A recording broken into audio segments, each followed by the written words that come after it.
প্ৰিয় বন্ধুসকল, আজি আমাৰ মাজত উপস্থিত আছে আমাৰ সকলোৰে মৰমৰ জুবিন গাৰ্গ, যাৰ পৰিচয় দিয়াৰ কোনো প্ৰয়োজন নাই।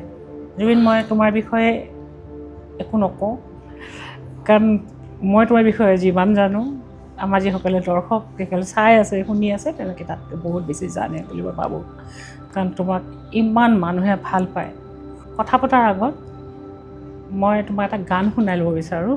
জীয়াই গানটো লগোৱাচোন, তুমি গানটো শুনা। তোমাৰ মনত আছেনে গানটো?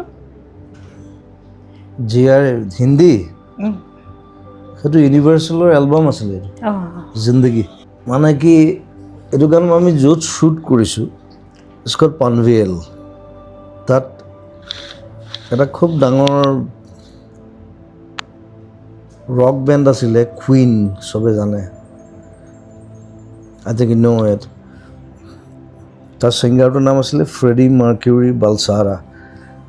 সি কেতিয়াও ইণ্ডিয়ান বুলি নক'লে কিন্তু নিজক, but he was big, he is like universally big. আৰু আমি একোৱেই নহয় তাহাঁতৰ আগত। চ'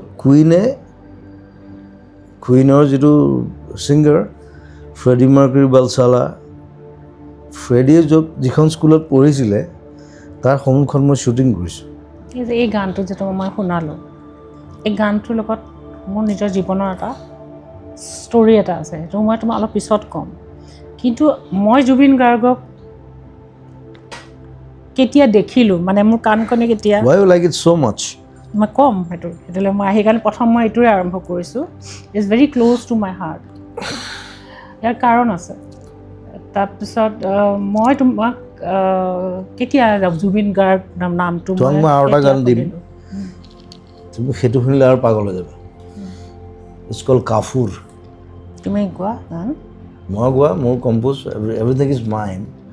ছোৱালী এজনী লিখিছে বম্বে। ইটছ কল্ড কাফুৰ। কাফুৰটো কি আমাৰ? কাফুৰটো আমি যিটো কফুৰটো খাওঁ যে উৰি যায়, এইটো উৰি যায়। অ'কে। তাই লিখি দিলে, হুৱা তেৰা দিল কাফুৰ জৈছে, হুৱা মেৰা দিল কাফুৰ ৰে। মোৰতো পাগল হৈ গ'ল। মোৰ সেই ছোৱালীজনী বিৰাট ধুনীয়া লিখে ঋতু, খালি তাইক বহুত কামুৰিব লাগে তেতিয়াহে লিখে।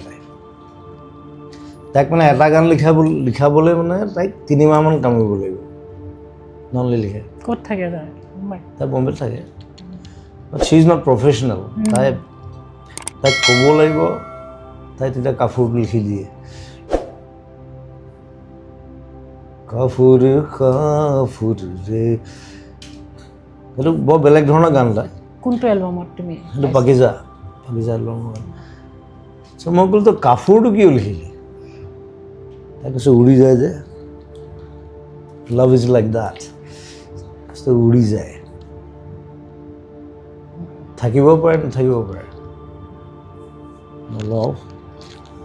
কাপোৰটো জ্বলিছে নে নাই সেইটোৰ ওপৰত নিৰ্ভৰ কৰিব।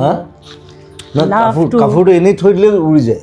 এনেই থ'লে উৰি যায়, কিন্তু যেতিয়া তাপ পায় it transform to love. She is very smart. মোৰ তেনেকুৱা গান আছে,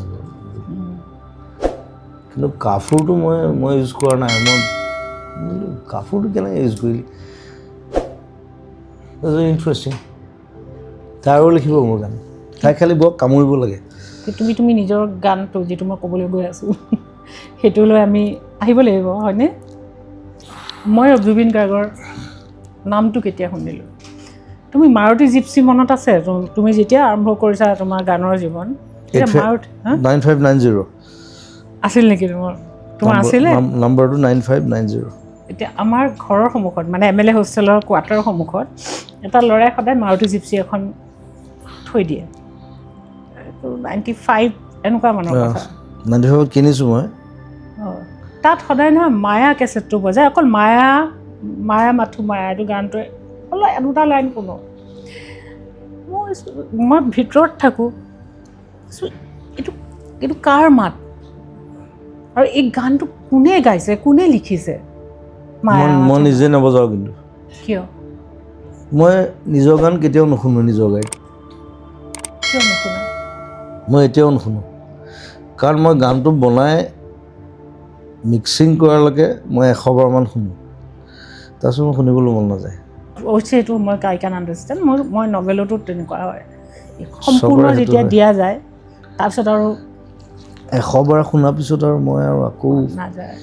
ঠিকে। মই সেইকাৰণে মোৰ গাড়ীত মোৰ গান নাবাজেই, মই ষ্টিং শুনো, এতিয়া আমাৰ যিখন কাম, পিংক ফ্লয়ড শুনো মই অকণমান আমাৰ যিখন কাম, আমাৰখন হ'ল 60s 70s 80sৰ গান শুনা কাম।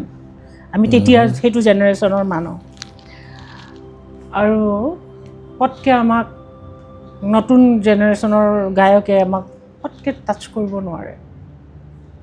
সেই গানটো শুনিলোঁ, তাৰপাছত মই সেইখিনি সময়টোত এটা বেলেগ এটা পৃথিৱী এখনৰ তুমি আৰম্ভ কৰিছা জাৰ্ণিটো। তেতিয়া মায়াত লৈ গ'ল নেকি? মায়ে মোক টানিলে।